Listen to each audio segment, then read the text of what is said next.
And then you're going to do this corner section, which is kind of like a double filled Y stitch. Don't really know the best way to describe it.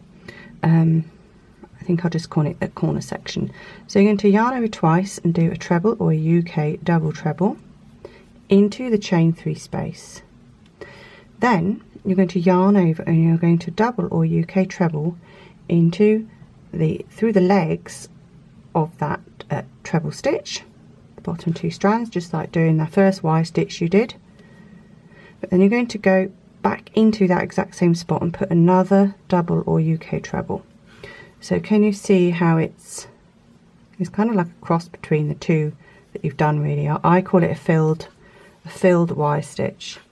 Then you're going to chain 2 and then you're going to put another 3 doubles or UK trebles in exactly the same spot in that Y stitch where you put the other set.